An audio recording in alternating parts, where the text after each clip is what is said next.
ஆதிசாஸ்தாவாக விளங்கக்கூடியவர் சம்பூர்ணமான ஸ்வரூபத்தோட கைலாசத்துடைய வடமேற்கு பகுதியில் இருக்கக்கூடிய தேஜோவதின்னு சொல்லக்கூடிய பட்டணத்தில் பூர்ணா புஷ்கலா சமேதனாக விளங்கி இருக்கக்கூடிய தன்மையோடு இருக்கார்.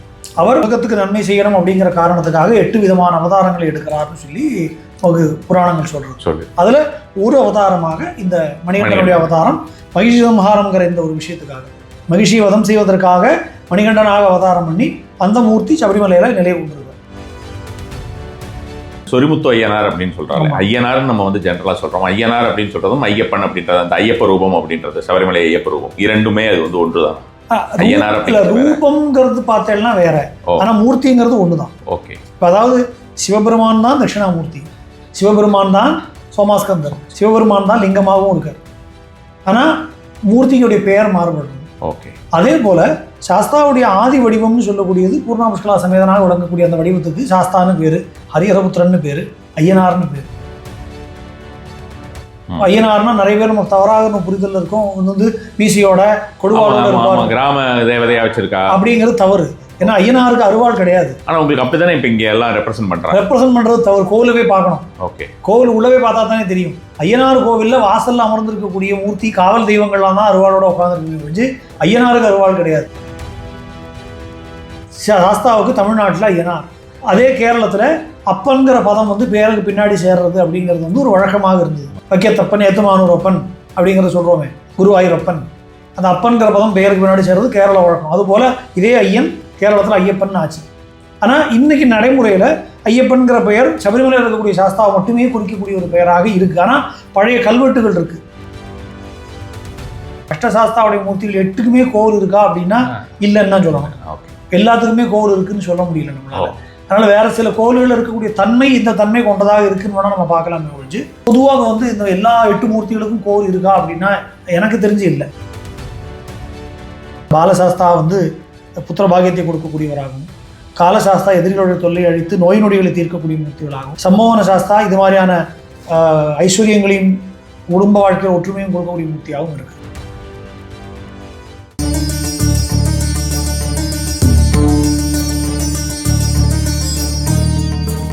சாஸ்தா அதாவது ஐயப்பனை பற்றி வந்து மிக மிக, அதாவது ஐயப்பனுடைய விஷயங்கள் என்ன சொல்றதுன்னு தெரியல எனக்கு. இது எப்படி இன்ட்ரடியூஸ் பண்றதுன்னு தெரியல.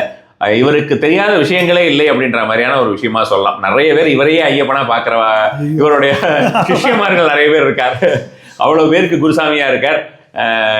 நினச்சா சபரிமலைக்கு போகிறது, அதாவது இந்த ஒரு சீசனில் மட்டும் கிடையாது, எப்பப்போ முடியுமோ அப்பப்பெல்லாம் வந்து சபரிமலைக்கு போகிறது அப்படின்ற மாதிரி நிறைய கைங்கரியம் பண்ணியிருக்கார். இவர் மட்டும் கிடையாது, இவருடைய குடும்பமே கூட அந்த மாதிரியான ஒரு விஷயமாக, சாஸ்தாவை பற்றி தெரியாத விஷயங்களே இவருக்கு இல்லை அப்படின்ற மாதிரியான விஷயமா சொல்லலாம்.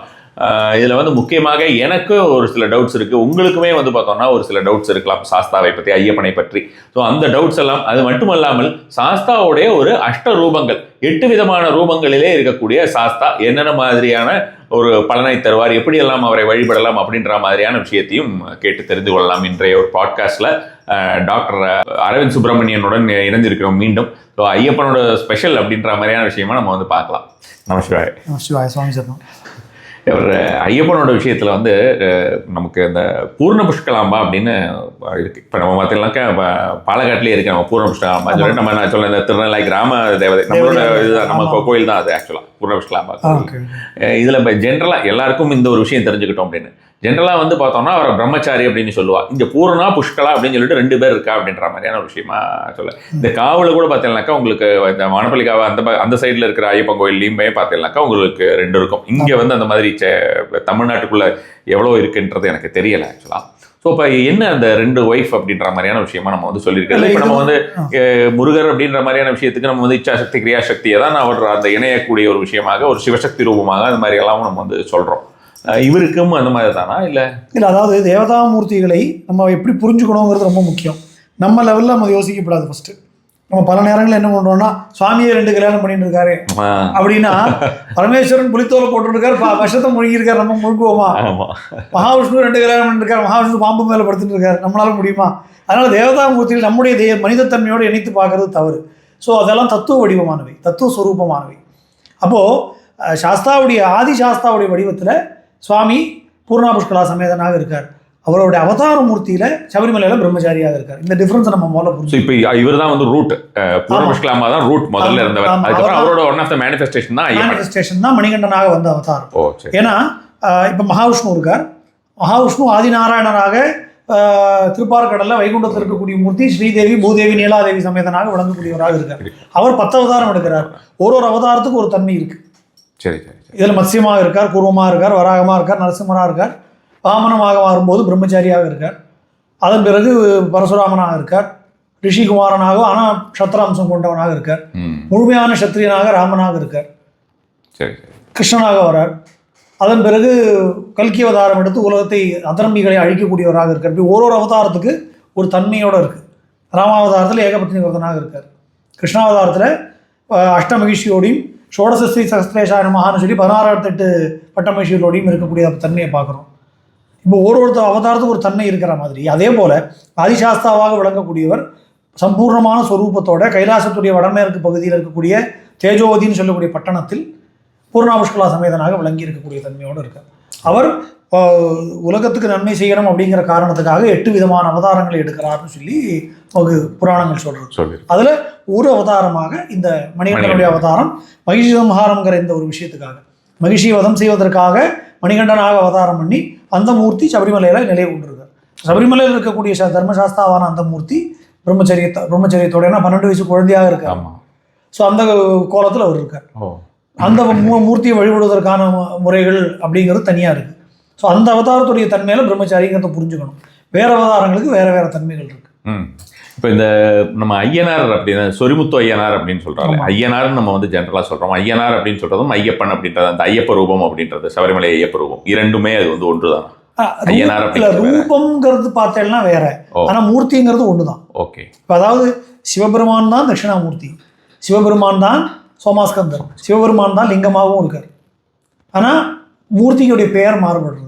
ஓகே. அதே போல சாஸ்தாவுடைய ஆதி வடிவம்னு சொல்லக்கூடியது பூர்ணாபுஷ்கலா சமேதனாக விளங்கக்கூடிய அந்த வடிவத்துக்கு சாஸ்தான்னு பேரு, ஹரிஹரபுத்திரன்னு பேரு, ஐயனார்னு பேரு. ஐயனார்னா நிறைய பேர் நம்ம தவறாக புரிதல் இருக்கும். வந்து மீசியோட கொடுவாளோட கிராம தேவதையா வச்சிருக்கா அப்படிங்கிறது தவறு. ஏன்னா ஐயனாருக்கு அருவாள் கிடையாது. ஆனா உங்களுக்கு அப்படித்தானே இப்ப இங்க எல்லாம் ரெப்ரசென்ட் பண்றது தவறு. கோவில போய் பார்க்கணும். ஓகே. கோவில் உள்ளவே பார்த்தா தானே தெரியும். ஐயனார் கோவில்ல வாசல்ல அமர்ந்திருக்கக்கூடிய மூர்த்தி காவல் தெய்வங்கள்லாம் தான் அருவாளோட உட்காந்துருக்குமே ஒழிஞ்சு ஐயனாருக்கு அருவாள் கிடையாது. ஓகே. ஐயனார் சைவமூர்த்தி, அவருக்கு பலி கிடையாது. ஐயனாருக்கு வந்து செண்டு தான் ஆயுதம். அதனால செண்டையோ சாட்டையோ வச்சுருப்பார் ஐயனார். ஓகே. இது நான் சொன்னா கூட உங்களுக்கு சந்தேகம் வரும். எப்பவுமே நமக்கு வேதங்கள் அனாதி அப்படிங்கிறத ரிஷிகள் சொன்னபோது ஏற்றுக்கல, மேக்ஸிமலர் சொன்னபோது ஏற்றுட்டோம். இப்போது வெள்ளக்காரன் காலத்தில் ஹென்ரி ஒயிட்னு சொல்லக்கூடிய ஒரு அறிஞர் ஒரு புஸ்தகம் எழுதியிருக்கார், வில்லேஜ் காட்ஸ் ஆஃப் சவுத் இந்தியான்னு. அதில் ரொம்ப தெளிவாக ரெக்கார்ட் பண்ணுறார். ஐயனார்னு சொல்லக்கூடிய தெய்வம் செய்வ கடவுள், அவருக்கு பலி கிடையாது. சுற்றி உள்ள பரிவார தேவதைகளுக்கு பலி நடக்கும்போது ஐயனார் ஸ்ட்ரைன் வில் பி க்ளோஸ்ன்னு எழுதியிருக்கார். ஸோ இந்த ஐயனாருடைய வடிவம் ஐயன் அப்படிங்கிற பதம் வந்து மரியாதைக்கு இது தெய்வத்தை வழங்கக்கூடியது. வேதங்கள் ஐயா என ஓங்கி ஆழ்ந்து அகன்ற நுண்ணினேங்கிறார் மாணிக்கவாசகர். அதனால அந்த ஐயான்னு அழைக்கக்கூடிய அந்த மரியாதையாக தெய்வத்தை அழைக்கக்கூடிய ஒரு பதம். ஸோ அதை வந்து பகவானுக்கு ஹரிஹரபுத்திரனாக இந்த உலகத்தை எல்லாம் ஆளக்கூடிய மூர்த்தியாக விளங்குறதுனால சாஸ்தாவுக்கு ஐயன் அப்படிங்கிற பெயர். அப்போ தமிழ்நாட்டில் அது வந்து மரியாதையான 6 விகுதி சேர்ந்து ஐயனார் அப்படிங்கிற இந்த சிவனுடைய மூத்த பிள்ளையாக விளங்கக்கூடியவருக்கு பிள்ளையார் அப்படின்னு பேர். பிள்ளை சிவனுடைய மூத்த பிள்ளை, பிள்ளையார் அப்படின்னு சொல்றோம். 6ங்கிறது பின்னாடி சேர்றது. அதுபோல சாஸ்தாவுக்கு தமிழ்நாட்டில் ஐயனார். அதே கேரளத்தில் அப்பன்கிற பதம் வந்து பேருக்கு பின்னாடி சேர்றது அப்படிங்கிறது வந்து ஒரு வழக்கமாக இருந்தது.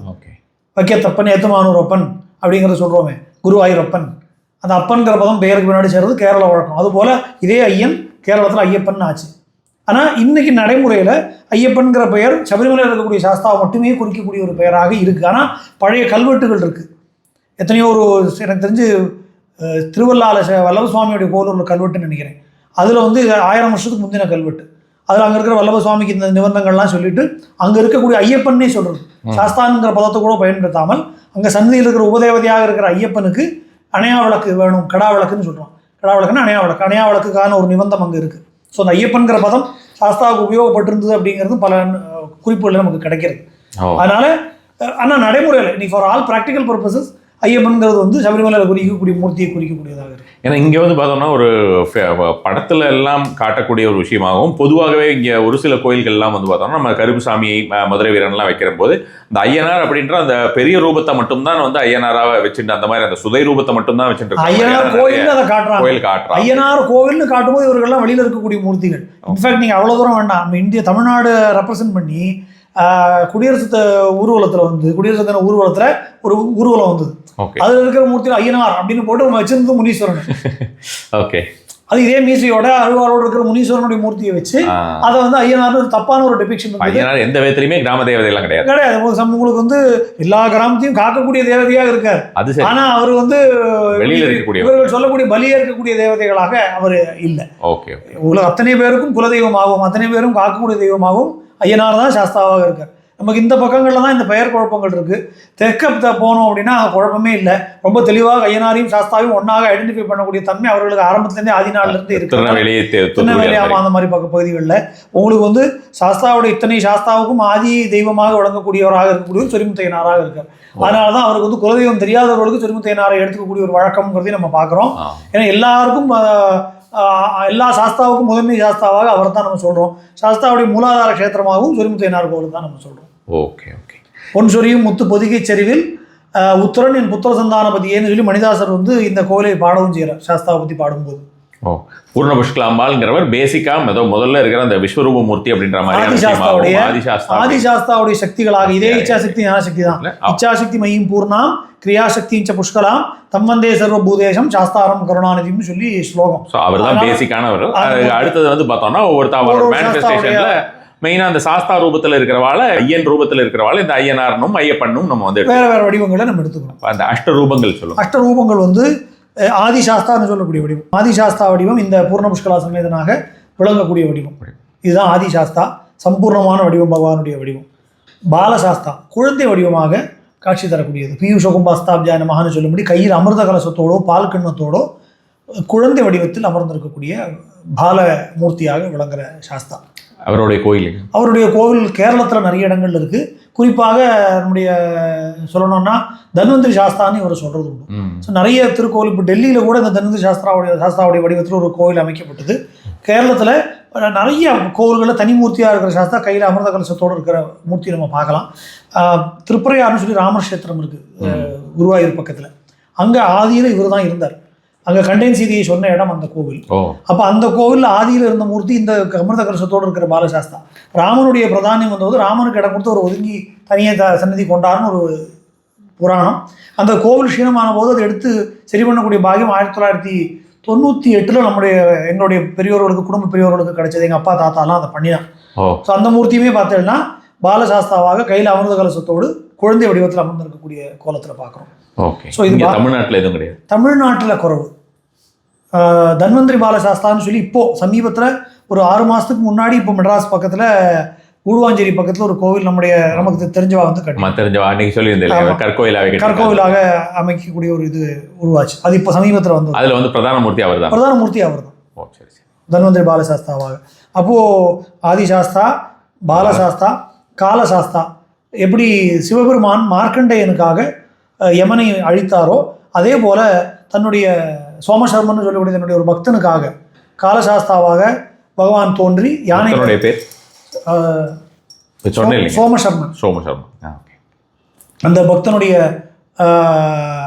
இது ஆயுசுக்கு ஹானி வந்தபோது பகவான் அவனை காப்பதற்காக குதிரை யானை மேலே ஏறி மதங்கொண்ட யானை கருத்த யானை மேலே அமர்ந்து கையில் தண்டத்துடனும் பாசத்துடனும் திரிசூலத்துடனும் பகவானே தோன்றி காலனை சம்ஹாரம் பண்ண மூர்த்தி. அதனால அவருக்கு காலசாஸ்தா அப்படின்னு பெயர். அப்போது அந்த மாதிரியான மூர்த்தி சத்ரு சம்ஹார மூர்த்தியாக விளங்கக்கூடியவர். அடுத்தது அவருடைய கோயிலோ இல்லை இப்போ வந்து பார்த்தோம்னா இப்போ சத்ரு ரீதியாக இருக்கக்கூடியதுக்கு எல்லாமே அவர் வந்து பொதுவாக இந்த மாதிரியான மூர்த்திகளுக்கு வந்து ஆலயங்கள் குறைவாக தான் இருக்குது. அஷ்டசாஸ்தாவுடைய மூர்த்திகள் 8க்குமே கோவில் இருக்கா அப்படின்னா இல்லைன்னு தான் சொல்லணும். எல்லாத்துக்குமே கோவில் இருக்குன்னு சொல்ல முடியல நம்மளால. அதனால் வேறு சில கோவில்கள் இருக்கக்கூடிய தன்மை இந்த தன்மை கொண்டதாக இருக்குன்னு வேணால் நம்ம பார்க்கலாமே ஒழிஞ்சு பொதுவாக வந்து இந்த எல்லா 8 மூர்த்திகளுக்கும் கோவில் இருக்கா அப்படின்னா எனக்கு தெரிஞ்சு இல்லை. இல்லை இருந்து காலக்கிரமேண மாறி போயிருக்காங்கிறது நமக்கு தெரியாது. அதனால் காலசாஸ்தா, சம்மோகன சாஸ்தான்னு சொல்லி அம்பிகை எப்படி இருக்காளோ அதே போல் இவரும் யானை வாகனத்தில் வரக்கூடிய மூர்த்தி. ஆனால் காலசாஸ்தா மதம் கொண்ட யானை மேலே, கருத்த யானை மேலே இருப்பார். இவர் வெள்ளை யானை மேலே அமர்ந்து அம்பிகை எப்படி இருப்பாளோ, திரிபுர சுந்தரி எப்படி இருப்பாளோ அதே போல் சிவந்த பட்டாடைகளை உடுத்தி கையில் வந்து கரும்பு வில்லோடையும் புஷ்பசரத்தோடையும் விளங்கக்கூடிய விசேஷமான மூர்த்தியாக, ஞானப்பிரதமான மூர்த்தியாக, பக்தர்களுக்கு ஐஸ்வர்யத்தையும் குடும்ப வாழ்க்கையில் ஒற்றுமையும் புகழையும் கொடுக்கக்கூடிய மூர்த்தியாக விளங்கக்கூடிய மூர்த்தியாக இவர் இருக்கார். அதனால் பாலசாஸ்தா வந்து புத்திர பாகியத்தை கொடுக்கக்கூடியவராகவும், காலசாஸ்தா எதிரிகளுடைய தொல்லை அழித்து நோய் நொடிகளை தீர்க்கக்கூடிய மூர்த்திகளாகவும், சம்மோகன சாஸ்தா இது மாதிரியான ஐஸ்வர்யங்களையும் குடும்ப வாழ்க்கையில் ஒற்றுமையும் கொடுக்கக்கூடிய மூர்த்தியாகவும் இருக்குது. சம்மோகன சாஸ்தாவுடைய வடிவமும் கொஞ்சம் பார்க்கும் இடங்களில் நமக்கு கோவிலுங்கிறது குறைவு. சந்தோஷம். சுவாமி சரணம்.